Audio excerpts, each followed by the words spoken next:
Hello friends, എല്ലാവർക്കും she ബുക്കിലേക്ക് സ്വാഗതം.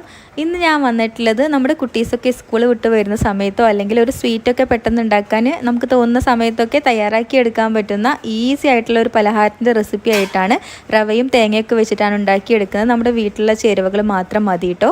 അപ്പോൾ നമുക്കിതെങ്ങനെയാണ് തയ്യാറാക്കി എടുക്കുന്നത് ഇതിലേക്ക് ആദ്യം തന്നെ റവ ഒന്ന് വാട്ടിയെടുക്കണം. അതിനായിട്ടൊരു പാത്രത്തിൽ വെള്ളം ഒഴിച്ച് തിളപ്പിച്ചെടുക്കണം. ഞാനിവിടെ 1.5 കപ്പ് വെള്ളമാണ് എടുത്തിട്ടുള്ളത്. ഇതിലേക്ക് ആവശ്യത്തിനുള്ള ഉപ്പ് ചേർത്തിട്ട് നല്ലപോലെ തിളപ്പിച്ചെടുക്കുക.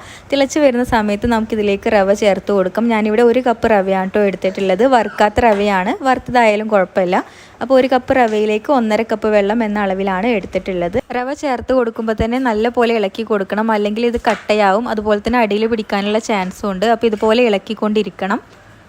ഇനി ഇതിലെ വെള്ളമൊക്കെ വറ്റിയിട്ട് ഡ്രൈ ആയി വരുന്ന സമയത്ത്, അതായത് ഈ ഒരു പരുവത്തിലാവുമ്പോൾ നമുക്ക് ഫ്ലെയിം ഓഫ് ചെയ്യാം. എന്നിട്ട് ചൂടാറാനായിട്ട് വേറെ ബൗളിലേക്ക് മാറ്റാം.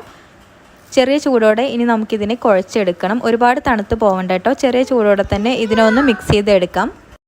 അരിപ്പൊടി വെച്ച് ചെയ്യുമ്പോൾ നമുക്ക് ഒരുപാട് കുഴക്കണം. പക്ഷേ ഇത് ചെറുതായിട്ട് കൈ വെച്ചിട്ടൊന്ന് ഷേപ്പ് ചെയ്ത് എടുത്താൽ മതി കേട്ടോ. എന്നിട്ട് ഇതിനെ ബോൾസാക്കി മാറ്റാം. ഈ ഒരു വലിപ്പത്തിൽ, അത്യാവശ്യം നല്ല വലിപ്പത്തിലുള്ള ബോൾസ് തന്നെ റെഡിയാക്കി എടുക്കണം, അല്ലെങ്കിൽ ഇത് പൊട്ടിപ്പോവും.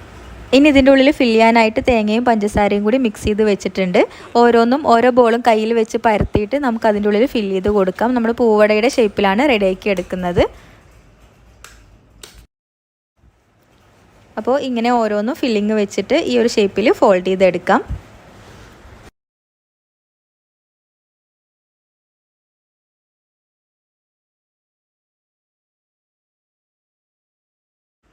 അപ്പോൾ എല്ലാം ഇതുപോലെ ഷേപ്പ് ചെയ്തെടുത്തിട്ടുണ്ട്. ഇത്രയേ ഉള്ളൂ. ഇനി നമുക്ക് നല്ല തിളച്ച എണ്ണയിലിട്ടിട്ട് ഫ്രൈ ചെയ്തെടുക്കാം.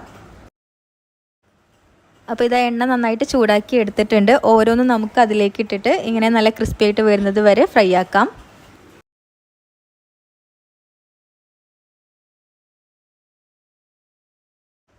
നമ്മൾ അരിപ്പൊടി വെച്ചിട്ട് പൊരിച്ച പൂവട ഉണ്ടാക്കുന്നതിനേക്കാളും ടേസ്റ്റാണ് കേട്ടോ നമ്മൾ റവ വെച്ചിട്ട് ഈ ഒരു രീതിയിൽ ഉണ്ടാക്കുകയാണെങ്കിൽ. നിങ്ങൾക്ക് എന്തായാലും ഇഷ്ടപ്പെടും.